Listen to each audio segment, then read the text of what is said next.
So hello everyone, welcome to the channel. आज हम chapter 16 पढ़ेंगे, इंडस्ट्री एंड इंडस्ट्रियल पॉलिसी के बारे में पढ़ेंगे। और चैप्टर जो 16 है उसका नाम जो है वो है इंडस्ट्री एंड ट्रेड। ठीक है, तो स्लाइड 1 से स्टार्ट करते हैं, सारे इसके टर्म्स पढ़ते हुए चलेंगे। ओके, तो स्टार्ट करते हैं। यहाँ पर देखो पूरा टर्म्स लिखे हुए हैं, साथ में एग्जाम्पल्स लिखे हुए हैं। मैं आपको प्रॉपर तरीके से बताता हूँ इंडस्ट्री क्या होता है। तो इंडस्ट्री का मतलब होता है रॉ मटेरियल को प्रोसेस करके फिनिश गुड्स बनाना। जैसे आयरन से स्टील बनाया या कॉटन से कपड़ा बनाना।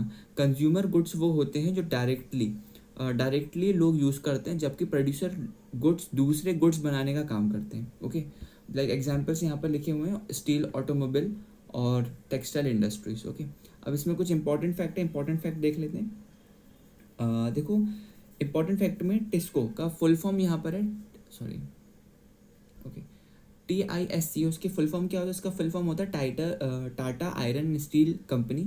इसकी स्थापना 1907 में जमशेदपुर में हुई थी और इसे इंडिया की पहली मॉडर्न इंडस्ट्री माना जाता है।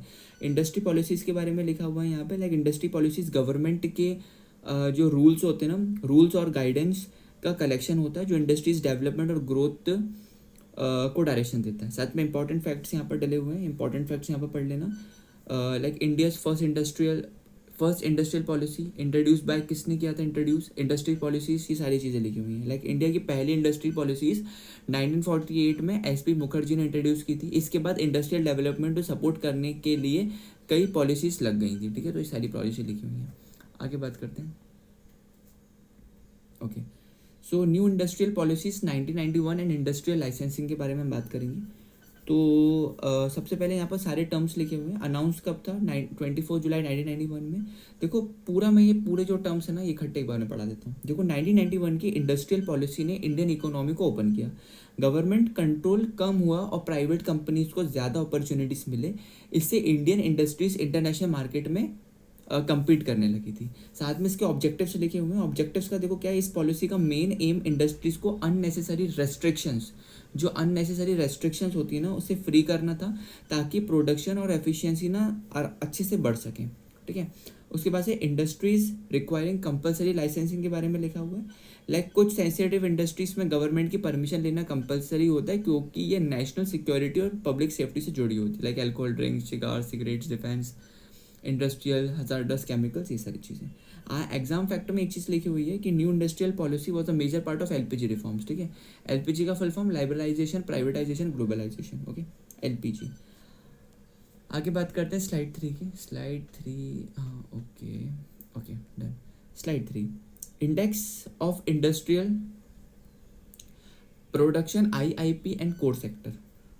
ओके, तो यहाँ पर से कुछ मेजर्स लिखे हुए हैं, सब चीज़ें यहाँ पर लिखी हुई हैं, तो उसको बताता हूँ। लाइक IIP बताता है कि देश की इंडस्ट्रीज कितना प्रोडक्शन कर रही हैं और इंडस्ट्रियल ग्रोथ किस स्पीड से आगे बढ़ रहा है। ठीक है, यही था। इसमें बेस्ड ईयर वगैरह सब चीज़ें लिखा हुआ था, पब्लिश मंथली बाय NSO। ठीक है, अब इसके कंपोनेंट्स पढ़ लेते हैं। कंपोनेंट्स ऑफ IIP के क्या क्या है? Mining, manufacturing, electricity. देखो, IIP 3 सेक्टर्स के प्रोडक्शन डेटा को मेजर करता है, जिसमें पहला होता है आपका माइनिंग, फिर होता है मैन्युफैक्चरिंग और तीसरा होता है इलेक्ट्रिसिटी। ठीक है, अब यहाँ से हमारा आता है कोर सेक्टर। देखो, कोर सेक्टर इकोनॉमी की बैकबोन माना जाता है। कोर सेक्टर इकोनॉमी की बैकबोन माना जाता है। इंडस्ट्री की परफॉर्मेंस पूरी इकोनॉमी को ना अफेक्ट करती है। साथ में कोर इंडस्ट्रीज पूरी लिखी हुई हैं। Like NSO releases IIP every month. Exam fact याद रखना, ये सारी चीज़ें पढ़ लेना। ओके, आगे बात करते हैं। और यहाँ पे एक चीज़ और बता देता हूँ, NSO का फुल फॉर्म होता है national statistical office. Okay, slide 4 पे चलते हैं। स्लाइड 4 पढ़ा देता हूँ मैं आपको। Maharatna, Navratna and mini Ratna companies के बारे में हम पढ़ते हैं। देखो, पहले लगा है महारत्ना कंपनीज कब आई थी, तो ये सारी चीज़ें कि इंट्रोड्यूस हुई थी 19 मई 2010 को। Greater financial autonomy, investment up to ₹5,000 crore without government approval. ठीक है, तो महारत्ना स्टेटस वाली कंपनीज को बहुत ज़्यादा फाइनेंशियल फ्रीडम मिलती है, जिससे वो बड़े इन्वेस्टमेंट डिसीजंस ना खुद ले सकते हैं। यहाँ पर उनके एग्जांपल्स भी लिखे, ये भी पढ़ सकते हो। नवरत्ना कंपनीज कब स्टार्ट हुई थी? 1997 में। सारी चीज़ें पढ़ लेना, इसके एग्जांपल्स भी लिखे हुए हैं यहाँ पे। ओके, और जो ये नवरत्न कंपनी है ना, नवरत्न कंपनीज को मैनेजरियल और ऑपरेशनल ऑटोनोमी दी जाती है, ताकि उनकी एफिशिएंसी ना बढ़ सके। एग्जांपल्स यहाँ प्रॉपर लिखे हुए हैं। BEL, Bharat electronics limited. HAL, okay, इसके फुल फॉर्म्स पढ़ा देता हूँ मैं आपको। ओके, BEL लिखते हुए चलना, Bharat electronics limited. HAL, Hindustan aeronautics limited, NMDC national mineral development corporation, REC rural electrification corporation, और लास्ट में आता है COR container corporation of India. Okay, ये दो कैटेगरीज में मिनी रहता कंपनीज जो है वो दो कैटेगरी से एग्जाम फैक्ट के हिसाब से याद रखना, जो भी चीज़ें पहले आई हैं उसको ग्रेडर करके लिख दें यहाँ पे। ठीक है, ये PSU कंपनीज की रैंकिंग है जहाँ महाराष्ट्र में सबसे हाई स्टेटस पे है। ठीक है, हिसाब से हाई स्टेटस पे। आगे बात करते हैं, हमने पहले की वीडियोस में भी MSME के बारे में बहुत बारे में पढ़ा है, बट और पढ़ लेते हैं MSME और इंपॉर्टेंट स्कीम्स को हम देख लेते हैं। सबसे पहले MSE का फुल फॉर्म होता है micro small and medium enterprises, और MSME इकोनॉमी का इंपॉर्टेंट सेक्टर है जो एम्प्लॉयमेंट जनरेट करता है और इंडस्ट्रियल ग्रोथ में कंट्रीब्यूशन देता है। ठीक है, और उसके बाद से यहाँ पर न्यू MSME डेफिनेशंस लिखे 2020 के अकॉर्डिंग। जो इन्वेस्टमेंट है 1 करोड़ का, टर्नओवर 5 करोड़, स्मॉल का 10 करोड़ और टर्नओवर 50 करोड़, मीडियम का 50 करोड़, टर्नओवर 250 करोड़। ठीक है, इंपॉर्टेंट स्कीम्स लिखी हुई है यहाँ पे। CLCSS लॉन्च कब हुआ था? 1 अक्टूबर 2000 में। फिर उसके बाद से यहाँ पर और भी चीज़ है कि technology upgradation for MSE, capital subsidiary up for ₹1 crore. देखो ये जो अभी हमने यहाँ पर पढ़ा ना, ये CLCSS, तो इसका फुल फॉर्म होता है credit link capital subsidy scheme. इसका पर्पस MSME को मॉडर्न टेक्नोलॉजी अडॉप्ट करने में ना हेल्प करता है। ठीक है, और MSME कब लॉन्च हुआ था आपका? 2 नवंबर 2018 में। और ठीक है, और ये प्रोग्राम MSME सेक्टर को स्ट्रेंथन करने और अवेयरनेस बढ़ाने के लिए ना लॉन्च किया गया था। ओके, स्लाइड 6 पे चलते हैं। Slide 6 companies act and corporate concept के बारे में बात कर लेते हैं। तो introduce major corporate government reforms. तो देखो कंपनीज एक्ट 2013 ने कॉर्पोरेट सेक्टर में ट्रांसपेरेंसी और अकाउंटेबिलिटी को इम्प्रूव किया था। ठीक है, उसके बाद से OPC 1 पर्सन कंपनी एक ऐसी कंपनी है जिसे सिर्फ एक व्यक्ति ओन और मैनेज कर सकता है। उसके बाद से स्मॉल कंपनी के बारे में बात आता है।